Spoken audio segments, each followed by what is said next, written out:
Hallelujah, praise Lord. खुदा प्रभु यीशु मसीह में सभी को धन्यवाद और सभी को जय मसीह की।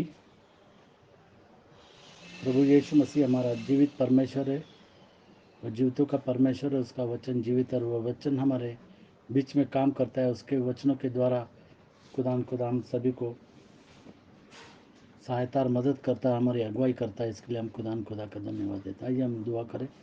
खुदा प्रभु यीशु मसीह, तेरे वचनों के लिए धन्यवाद। एक एक वचन तेरा ताया हुआ है और सोना चांदी और हीरे और मोती से भी ज़्यादा मूल्यवान है। खुदा वो वचन हमारे साथ है और हमारी अगुवाई करता है। इसके लिए धन्यवाद। हम अपने आप को तेरे हाथ में सौंपते प्रभु यीशु मसीह के नाम से मांगते। आमीन आमीन। हमारे पाप केवल खुदा प्रभु यीशु मसीह के खून के द्वारा धुले जाते हैं। तेरे पाप धुल सकेंगे।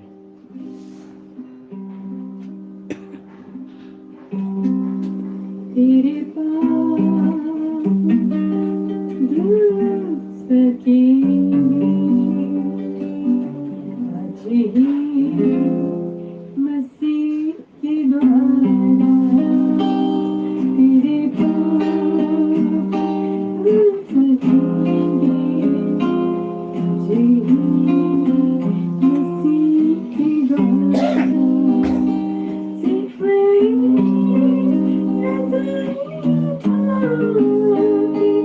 देख ले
खुदान खुदा प्रभु यीशु मसीह के लहू के द्वारा हमारे पापों की क्षमा होती है।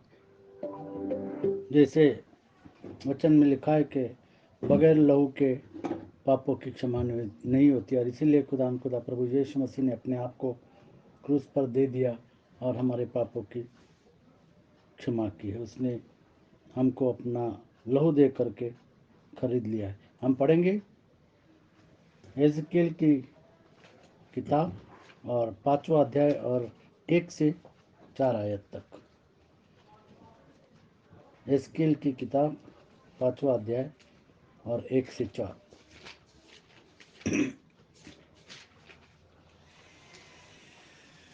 वे मनुष्य के संतान, एक पैनी तलवार ले, शार्प स्वॉर्ड, पैनी तलवार ले,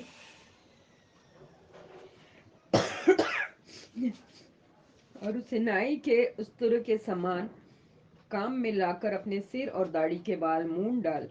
तब तौलने का कांटा लेकर बालों के भाग कर, जब नगर के घिरने के दिन पूरे हों, तब नगर के भीतर 1/3 आग में डालकर जलाना, और 1/3 लेकर चारों ओर तलवार से मारना, और 1/3 को पवन से उड़ाना, और मैं तलवार खींचकर उसके पीछे चलाऊंगा। तब इनमें से थोड़े से बाल लेकर अपने कपड़ों की छोर में बांधना, फिर इनमें से भी थोड़े से लेकर आग के बीच डालना कि वे आग में जल जाएं। तब उसी में से एक लौ भड़क कर इज़राइल के सारे घराने में फैल जाएगी। प्रभु यहोवा यूं कहता है, यरूशलेम ऐसा ही है, मैंने उसको अन्य जातियों के बीच में ठहराया, और वह चारों ओर देशों से घिरी है। यहाँ पर हम पढ़ते हैं मत्ती की सुसमाचार की पुस्तक मत्ती 5:36 और 37। मत्ती 5:36 और 37। अपने सिर की भी शपथ न खाना, क्योंकि और तू परमेश्वर एक का वचन कहता है कि अपने सिर की शपथ न खाना, क्योंकि तू एक बाल को भी न उजियाला क्योंकि न तू काला एक कर सकता बाल है, को भी न उजियाला और न काला कर सकता है। परंतु तुम्हारी बात हाँ कि हाँ या नहीं कि नहीं हो, क्योंकि जो कुछ इससे अधिक होता है वह बुराई से होता है।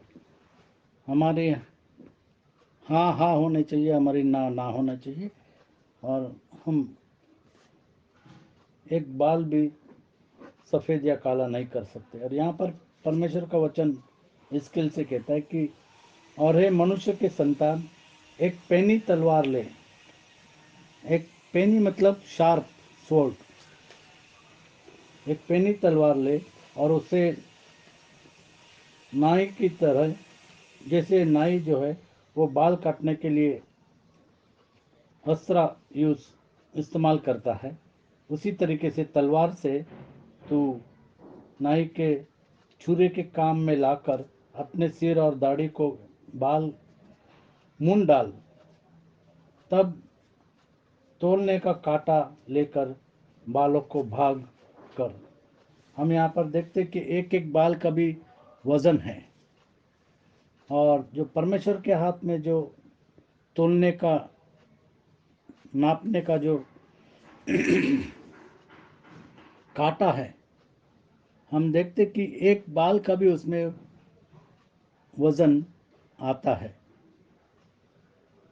मतलब इतना वो जो तोलने का कांटा जो है इतना शार्प है कि वो एक बाल का वजन भी बता देगा। और इस तरीके से परमेश्वर का वचन कहता है कि जो नाई जो है, जो उस्तरा इस्तेमाल करता है, उसकी तरह एक पैनी तलवार इस्तेमाल करना। और हम जानते हैं पैनी तलवार क्या है। इब्रानियों 4:12। परमेश्वर का वचन एक दुधारी तलवार है, वो उठती है तो काटती है और गिरती है तो काटती है। क्योंकि परमेश्वर का वचन जीवित और प्रबल और हर एक दो-धारी तलवार से भी बहुत चोखा है, और प्राण और आत्मा को और गांठ गांठ और गुदे गुदे को अलग करके आर पार छेदता है, और मन की भावनाओं और विचारों को जांचता है। और इस तरीके से परमेश्वर का वचन जो है वो दुधारी तलवार है। और फिर वचन कहता है कि तोलने का कांटा लेकर बालक को भाग कर। तोलने का कांटा, जो परमेश्वर के हाथ में तोलने का कांटा है, एक एक बाल का वजन भी उसमें आ जाता है। तो आप सोच सकते हैं कि परमेश्वर के हाथ में जो कांटा है उसमें क्या क्या चीज़ें तोली जाएगी। जैसे दानियल की किताब 5वां अध्याय और 27वीं आयत, परमेश्वर का वचन कहता है, मने मने तकेल उफासिन। और तकेल का मतलब यहाँ पर क्या दिया हुआ है, दानियल 5:27, दानियल की किताब 5:27। तकेल अर्थात तू मानो तराजू में तौला गया तू मानो तराजू में तोला गया, परमेश्वर के तराजू में तू तोला गया और हल्का पाया गया और है। हल्का पाया गया। इसी तरीके से परमेश्वर के साथ जो नहीं चलते हैं वे हल्के पाए जाते हैं। परेस अर्थात तेरा राज्य बांटकर मादियों और फारसियों को दिया गया है। और यहाँ पर हम देखते हैं कि परमेश्वर के हाथ में जो वजन तोलने का कांटा है वो बाल का भी वजन करता है। अय्यूब की पुस्तक 31:6,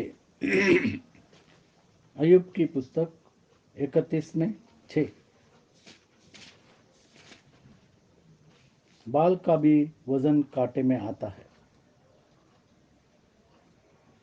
तो मैं धर्म के तराजू में तौला जाऊं ताकि परमेश्वर मेरी खराई को जान ले। ताकि परमेश्वर मेरे खराई को जान ले, धर्म के कांटे पर मैं तोला जाऊं।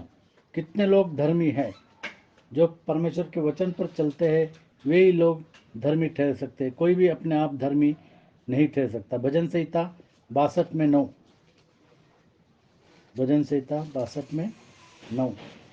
और यहाँ पर हम देखते हैं कि परमेश्वर के वचन में लिखा है कि अपने जो बाल है, दाढ़ी और सर के जो बाल है उसको तू मुंडा दे और तोलने के कांटे पर लेकर बालों का भाग कर, परमेश्वर का वचन कहता है। सचमुच में नीच लोग तो अस्थाई और बड़े लोग मिथ्या ही हैं।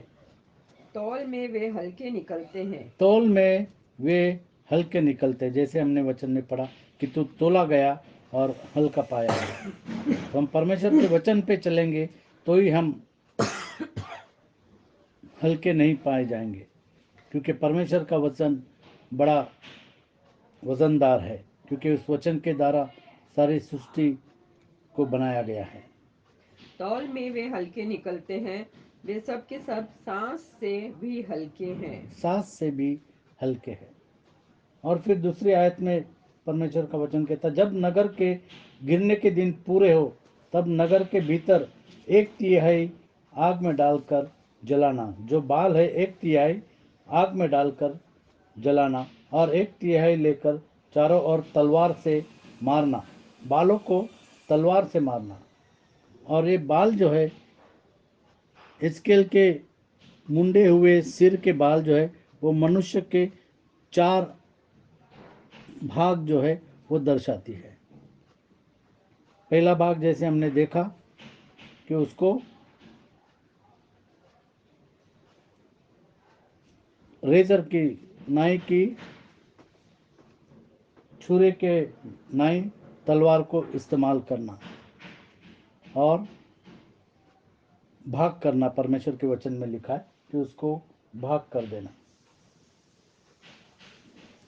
हम पढ़ते दूसरी आयत, और नगर के गिरने के दिन पूरे हों तब नगर के भीतर 1/3 आग में डालकर जलाना। आग में डालकर। हम परमेश्वर के वचन को जानते हैं, वो धधकती हुई आग है। इब्रानियों 12:29, परमेश्वर का वचन जो तलवार है वो धधकती हुई आग है, क्योंकि परमेश्वर धधकती हुई आग है, क्योंकि परमेश्वर वचन है। इब्रानियों 12:29, क्योंकि हमारा परमेश्वर भस्म करने वाली आग है। हमारा परमेश्वर भस्म करने वाली आग है। यिर्मयाह की किताब 23वां अध्याय और 28 और 29, परमेश्वर का वचन हथौड़ा है और वो आग है। यदि किसी भविष्यद्वक्ता ने स्वप्न देखा हो तो वह उसे बताए, परंतु जिस किसी ने मेरा वचन सुना हो तो वह वचन सच्चाई से सुनाए। यहोवा की यह वाणी है, कहाँ भूसा और कहाँ गेहूं। यहोवा की यह भी वाणी है, क्या मेरा वचन आग सा नहीं क्या है। मेरा वचन आग सा नहीं? परमेश्वर का वचन आग सा है, और उस वचन के अंदर उस 1/3 बालों को आग में डाल देना, जला देना, डालकर जला देना। तो जो परमेश्वर के वचन को नहीं मानते वो कभी न बुझने वाली आग में डाले जाएंगे। 29। यहोवा की यह भी वाणी है, क्या मेरा वचन आग सा नहीं है। फिर क्या वह ऐसा हथौड़ा नहीं जो पत्थर को फोड़ डाले। जो पत्थर को भी फोड़ डालता है, ऐसा हथौड़ा परमेश्वर का वचन है। और जो हृदय पत्थर के है उसको भी फोड़ डालता है परमेश्वर का वचन। और फिर परमेश्वर के वचन में लिखा है कि इन बातों में से थोड़े से बाल लेकर अपने कपड़े की छोर में बांधना, मतलब बचे हुए उनको बचा देना। उसके पहले हम देखते कि बंधुआई में जाएंगे, लेकिन परमेश्वर ने हमको बंधुआई को बंधुआई में ले जाने का सामर्थ्य दिया है। जैसा हम न्याययोग की पुस्तक 5:12 पढ़ते हैं। न्याययोग की पुस्तक 5:12। न्याययोग की पुस्तक 5:12। कौन सी पुस्तक। जजेस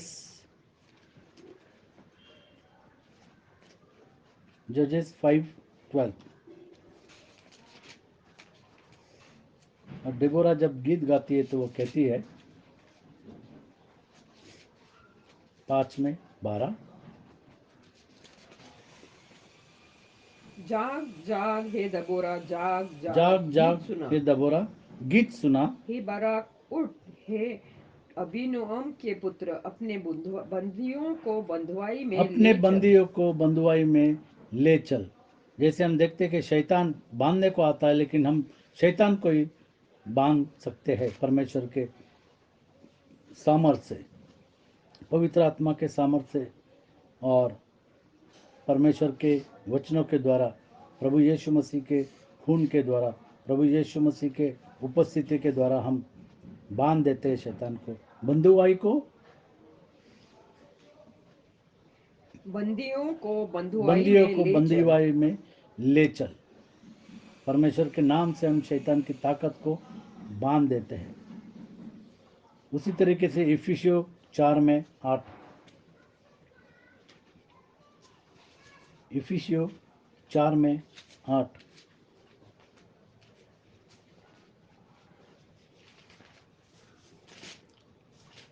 लोगों का नगर के भीतर नष्ट होना, ये एक भाग है। दूसरा भाग जो है युद्ध में मारा जाना तलवार के इसलिए द्वारा। और इसलिए वो तीसरा कहता भाग है है बंधुआई में ले जाया जाना। इसलिए वो और कहता चौथा है भाग है जो विश्वास योग्य बचा हुआ रहेगा, जो बचे हुए कहलाते हैं, जो रेमनेंट कहलाते हैं। हाँ, इसलिए वो कहता है वह ऊंचे पर चढ़ा और प्रभु यीशु मसीह ऊंचे बंदियों पर को चढ़ा और बंदियों को बांध ले गया बांध ले गया, शैतान को बांध ले गया और मनुष्यों को दान दिया। और मनुष्य को दान दिया। जैसे हम जानते हैं कि कुरिन्थियों की पत्री में लिखा है, पहला कुरिन्थियों 15, पहला कुरिन्थियों 15। हे मृत्यु तेरी जय कहाँ रही? हे मृत्यु तेरा डंक कहाँ रहा? मृत्यु का डंक पाप है और पाप का बल व्यवस्था है, परंतु परमेश्वर का धन्यवाद हो जो हमारे प्रभु यीशु मसीह के द्वारा हमें जयवंत करता है, खुदान खुदाम को जयवंत करता है। और जब यह नाशमान अविनाश को पहन लेगा और यह मरणहार अमरता को पहन लेगा, तब यह वचन जो लिखा है पूरा हो जाएगा कि जय ने मृत्यु को निगल लिया है। खुदान खुदा प्रभु यीशु मसीह ने मृत्यु को निगल लिया है। और इसीलिए प्रभु यीशु मसीह कहते हैं कि पुनरुत्थान और जीवन मैं हूँ, जो मुझ पर विश्वास रखता है और जीवित है, वो कभी मरेगा नहीं। और जो मुझ पर विश्वास करता है, और जो मर गया है, वो हमेशा के लिए जीवित रहेगा। और बचे हुए जो है, हम 3 में पढ़ेंगे। तब इनमें से थोड़े से बाल लेकर अपने कपड़े की छोर में बांधना, ये है जो बचे हुए हैं। फिर इनमें से भी थोड़े से लेकर आग के बीच डालना कि वे आग में जल जाए। तब उसी में से एक लौ भड़क कर इज़राइल के सारे घराने में फैल जाएगी। और जो खुदा प्रभु यीशु मसीह के वचनों पर विश्वास नहीं रखेंगे, वो हमेशा की आग में डाले जाएंगे। जैसे हम देखते हैं उत्पत्ति 45 में 7 बचे हुए लोग। उत्पत्ति 45 में 7।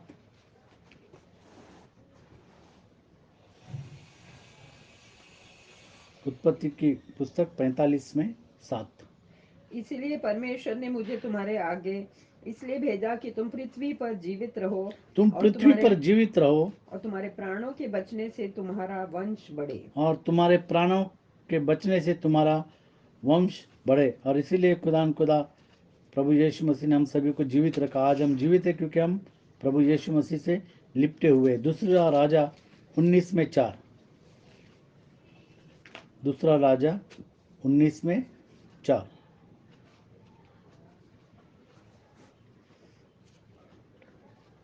दूसरा राजा 19 में 4।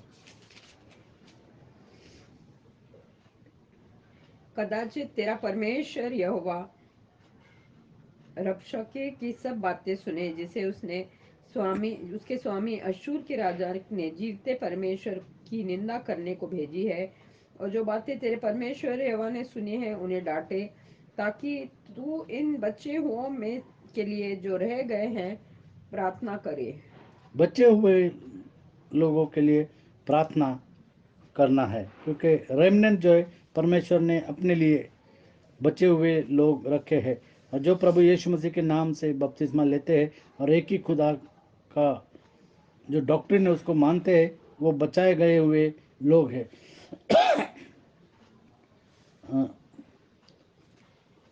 रोमियो की पत्री 9 में 27। रोमियो की पत्री 9 में 27।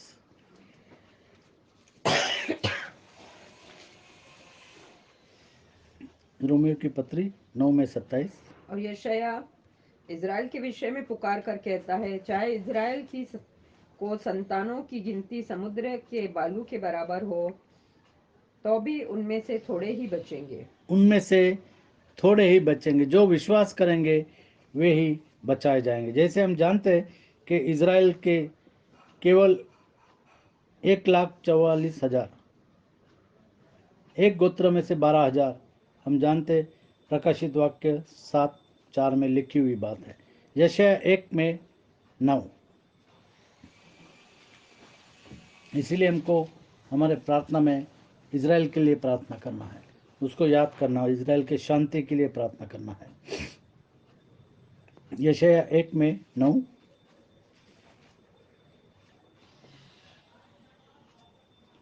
बचे हुए लोग, खुदा ने हम सभी को बचा के रखा है ताकि हम उसकी राज की बातें जो है वो लोगों तक पहुंचाए, सुसमाचार लोगों तक पहुंचाए।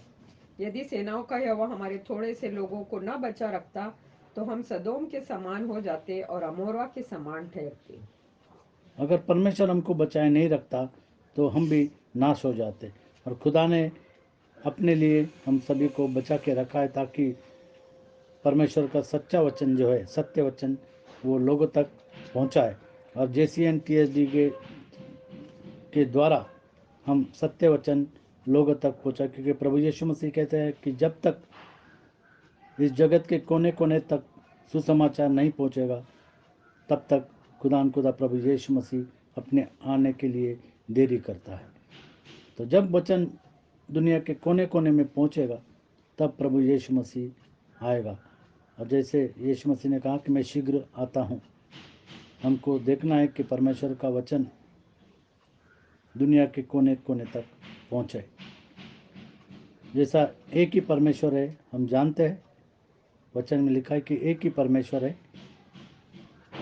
और वचन में लिखा है कि हम सभी को प्रभु यीशु मसीह के नाम से बपतिस्मा लेना है। परमेश्वर का वचन हर एक को मिलता है, लेकिन बहुत सारे लोग उस वचन पर विश्वास नहीं करते। हम पढ़ेंगे पहला शमूएल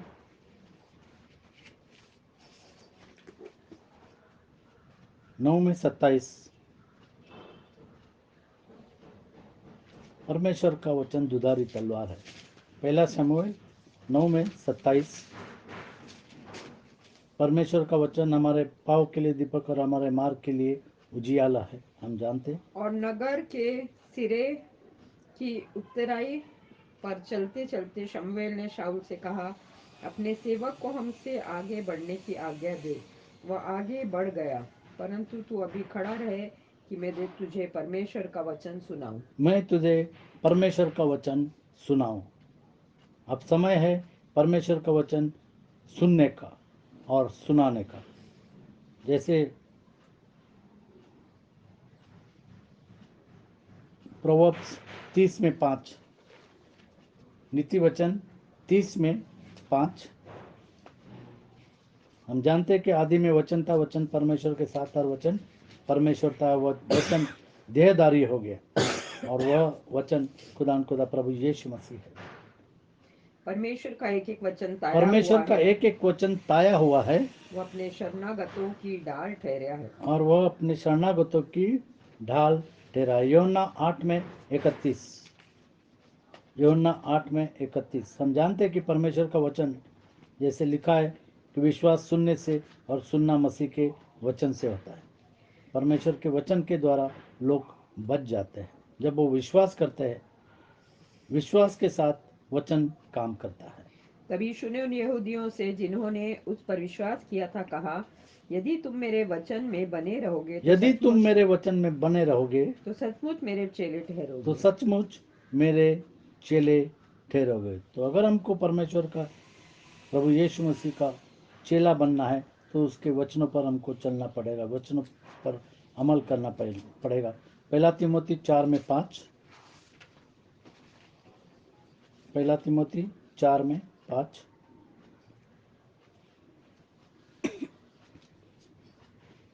पहला तिमोथी 4:5। वचन ही सब कुछ है। क्योंकि परमेश्वर के वचन और प्रार्थना के द्वारा शुद्ध हो जाती है। दूसरा तिमोथी 2:15।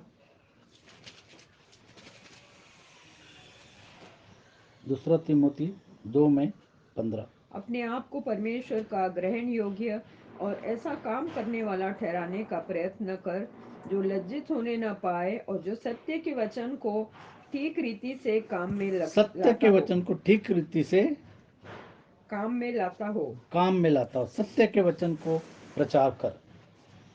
प्रकाशित वाक्य 19:13। प्रकाशित वाक्य 19:13। वह लहू छिड़का हुआ वस्त्र पहने हैं और प्रभु यीशु मसीह लहू का छिड़का हुआ वस्त्र पहने हुए, क्योंकि उसने आपके और मेरे लिए क्रूस पर बलिदान दिया, और उसका नाम परमेश्वर का वचन है। और उसका नाम परमेश्वर का वचन है। प्रभु यीशु मसीह का नाम परमेश्वर का वचन है। जैसे हम देखते हैं कि वचन में लिखा है, हमको ज़रूरत है कि हम वचन पर चले और वचन पर विश्वास करें। केवल वचनों को सुनना नहीं, बल्कि वचन पर चलने के लिए हमेशा हमको यत्न करना है। हम जानते हैं यशायाह 5:13 और 14, क्योंकि परमेश्वर के राज में जाने का मार्ग जो है वो बड़ा सकरा है। जो अधोलोक में जाने का फाटक जो है वो अपना मुंह खोल रहा है, क्योंकि वहाँ के जाने वाले लोग जो है वो बढ़ रहे हैं। इसलिए अज्ञानता के कारण मेरी प्रजा बंधुआई में जाती है। उसके प्रतिष्ठित पुरुष भूखों मरते और साधारण लोग प्यास से व्याकुल होते हैं। इसीलिए अधोलोक ने अत्यंत इसीलिए अधोलोक ने लालसा करके अपने मुंह बेपरिमाण पसारा है अपने और मुंह बेपरिमाण पसारा है, मुंह को उनका वैभव और भी बड़ा कर दिया है, खोल दिया है। उनका वैभव और भीड़ भाड़ और आनंद करने वाले सब के सब उसके मुंह में आ पड़ते हैं। हाँ पढ़ते हैं। तो हमको चौकस रहना है, क्योंकि वचन पर जब हम चलते हैं, हमारा मार्ग जो है वचन पर चलने का वो सकरा है। जो नरक में जाने वाला मार्ग जो है वो बड़ा मुंह पसारे सबको निगलने के लिए बैठा है। तो ज़रूरत है कि हम अपने आप को खुदा के हाथ में सौंप दें, और जैसे वचन में लिखा है कि एक ही परमेश्वर है, उस पर विश्वास करें। और जैसे वचन में लिखा है कि पापों की क्षमा के लिए हमको खुदा प्रभु यीशु मसीह के नाम से बपतिस्मा लेने की ज़रूरत है। रीना को कहूँगा कि दुआ करें। हालेलुया। धन्यवाद धन्यवाद प्यारे प्रभु जी, सुंदर वचनों के लिए तेरा धन्यवाद करते हैं कि तूने हमारे लिए अपनी जान दी और तेरे लहू बहाने से हमारे सारे पाप क्षमा हुए प्यारे प्रभु जी, और तूने हमें स्वर्ग में जाने का रास्ता दिखाया, तेरा धन्यवाद करते हैं। हाँ प्यारे प्रभु जी, तूने कहा है सब बोझ से थके और दबे लोगों मेरे पास आओ, मैं तुम्हें विश्राम दूंगा। तू नहीं चाहता कि हम में से कोई भी नाश हो प्यारे प्रभु जी, बार बार हमको तू मन फिराव का अवसर देता है।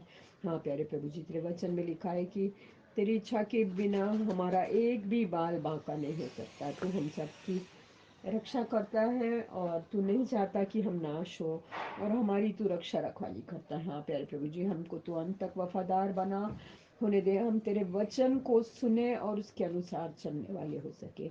हमारे सब भाई बहनों को आशीष और बरकत देना, आज जिन्होंने वचन सुना है होने दे कि इस वचन के द्वारा हर एक आशीषित हो और तेरे वचन को अपने जीवन में ग्रहण करके उसके अनुसार चलने वाले हम बन सके।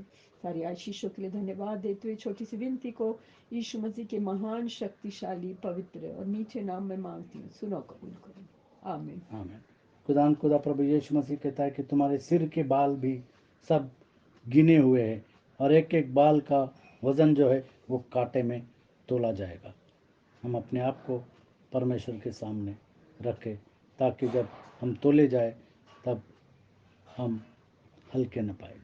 खुदा आपको आशीषित करे।